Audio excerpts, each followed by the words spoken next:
300 കോടിയിലധികം രൂപ തട്ടിയെടുത്ത് ഇരുചക്ര വാഹന വാഗ്ദാന കേസിൽ താമസിച്ചിരുന്ന ഫ്ളാറ്റിൽ നിന്ന് തട്ടിപ്പ് സംഘം രേഖകൾ കടത്തി. കൊച്ചി നഗരമധ്യത്തിലെ അശോക ഫ്ളാറ്റിൽ നിന്ന് രേഖകൾ മാറ്റുന്നതിന്റെ ദൃശ്യങ്ങൾ മാതൃഭൂമി ന്യൂസിന് ലഭിച്ചു. 3 ഫ്ളാറ്റുകൾ വാടകയ്ക്കെടുത്താണ് പിടിയിലായ അനന്തുകൃഷ്ണൻ തട്ടിപ്പിന് കളമൊരുക്കിയത്. രാഷ്ട്രീയ നേതാവ് അടക്കം നിരവധി പേർ തട്ടിപ്പുകാരുടെ ഫ്ളാറ്റിലെ സന്ദർശകരായിരുന്നുവെന്ന് സെക്യൂരിറ്റി ജീവനക്കാരൻ പറഞ്ഞു. ഞായറാഴ്ച രാവിലെയാണ് അശോക ഫ്ളാറ്റിലെ അപ്പാർട്ട്മെന്റിൽ നിന്ന് അനന്തുവിന്റെ സംഘം രേഖകൾ കടത്തിയത്. വിവിധ പ്രദേശങ്ങളിലെ പേരുകൾ പതിപ്പിച്ച ഫയൽ കെട്ടുകൾ ഉൾപ്പെടെയാണ് കൊണ്ടുപോയത്. അതത് മേഖലകളിൽ തട്ടിപ്പിനിരയായവരുടെയോ ലക്ഷ്യമിട്ടവരുടെയോ വിവരങ്ങളാകാം ഇതിലെന്ന് കരുതുന്നു. ഫയലുകൾ കടത്തിയതിനു ശേഷം പിറ്റേന്ന് അപ്പാർട്ട്മെന്റിന്റെ താക്കോൽ ചിലർ തിരികെ ഏൽപ്പിക്കുകയായിരുന്നു. അനന്തു അറസ്റ്റിലായതോടെ ഫ്ളാറ്റുകൾ ഒഴിയുന്നതായി ഇവരുമായി ബന്ധപ്പെട്ടവർ ഫ്ളാറ്റ് അസോസിയേഷൻ ഭാരവാഹികളെ അറിയിച്ചിട്ടുണ്ട്. അപ്പാർട്ട്മെന്റുകൾ നിലവിൽ പോലീസിന്റെ കൈവശമാണ്. അശോക ഫ്ളാറ്റ് സമുച്ചയത്തിൽ അനന്തു വാടകയ്ക്കെടുത്തത് 3 അപ്പാർട്ട്മെന്റുകളാണ്. ഇതിൽ ഒരെണ്ണം നേരത്തെ ഒഴിഞ്ഞു. സ്ഥാപനത്തിലെ അക്കൗണ്ടന്റ് എന്ന് പരിചയപ്പെടുത്തിയ യുവതിയും മറ്റേതാനും പേരും ഇവിടെ താമസിച്ചിരുന്നു.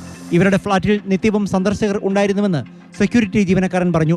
BJP നേതാവായ രാധാകൃഷ്ണൻ പലപ്പോഴും എത്തിയിരുന്നതായും സെക്യൂരിറ്റി ജീവനക്കാർ പറയുന്നു. ഒരുപാട് പേര് വരുവായിരുന്നു കാണാനൊക്കെ വരുന്നുണ്ട്, ഇഷ്ടംമാതിരി കാണാൻ വേണ്ടി. മെയിനായിട്ട് പുള്ളിയും പിന്നെ കുറച്ച് സ്റ്റാഫുകളുണ്ട് ഇവരുടെ. ഒരു 10 പേർക്കകത്ത് കാണും സ്റ്റാഫ്. രാഷ്ട്രീയക്കാർ വരുന്നതെന്ന് പറഞ്ഞാൽ BJPയുടെ ഒരാൾ മാത്രമേ കണ്ടിട്ടുള്ളൂ. കണ്ടിട്ടുള്ളൂ അല്ലേ? അതാരാണ്?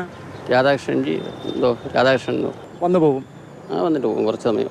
പ്രതിമാസം 1,00,000 ലക്ഷം രൂപയിലധികം വാടക വരുന്ന ഫ്ളാറ്റുകളാണ് അനന്തവും സംഘവും എടുത്തിരുന്നത്. പ്രധാനമന്ത്രിയുടെയും മുഖ്യമന്ത്രിയുടെയും മന്ത്രിമാരുടെയും ഒക്കെ ഒപ്പമുള്ള ഫോട്ടോകൾ ഇവർ പ്രചരിപ്പിച്ചിരുന്നു. കോൺഗ്രസ് BJP നേതാക്കളുടെ ചിത്രങ്ങൾ ഉപയോഗിച്ചാണ് പ്രധാനമായും അനന്തവും സംഘവും സ്കൂട്ടർ വിതരണത്തിന്റെ പരസ്യം ചെയ്തിരുന്നത്.